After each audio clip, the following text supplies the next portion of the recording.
E ci sono due tipi di supporti per Action Cam, di plastica, che ovviamente è un po' più cedevole, e di alluminio, che ovviamente è un po' più tosto e ha un problema, ma ne parliamo fra un attimo.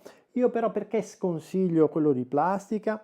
Perché se voi mi comprate un Action Cam di un certo peso, ma non solo la GoPro, la DJI, in statistica andiamo sui 400-450 euro, secondo me è un po' una follia. Quello che succede, e io l'ho verificato con scene d'azione tipo moto, super motarde, quindi monocilindrico che vibra tanto, ma anche in bici, in kayak, dopo un po' con le vibrazioni, quello che vi rimane del supporto è un pezzettino.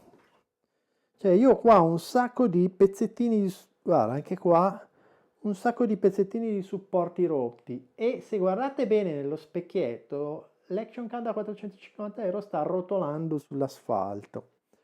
E la cosa peggiore è che spesso il supporto sembra integro, in realtà si sta crepando, non ve ne accorgete, lo montate e di nuovo. E nello specchietto guarda un po' cosa rotola, c'è una roba. I supporti in alluminio hanno un piccolo problema che li fanno, non so perché, mentre quelli di plastica bene o male si incastrano tutti bene, cioè li montate e fanno un pochino di attrito, li potete regolare. Questi, vedete, questo addirittura viene via.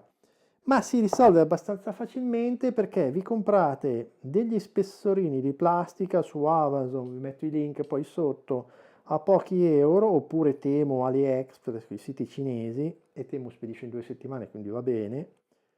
Per cui risolvete questo problema e avete i supporti in alluminio che non si rompono, la vostra Action Cam la potete rivendere, comprare l'ultimo modello e non buttate via 450 euro per risparmiarne 10 per dei supportini economici.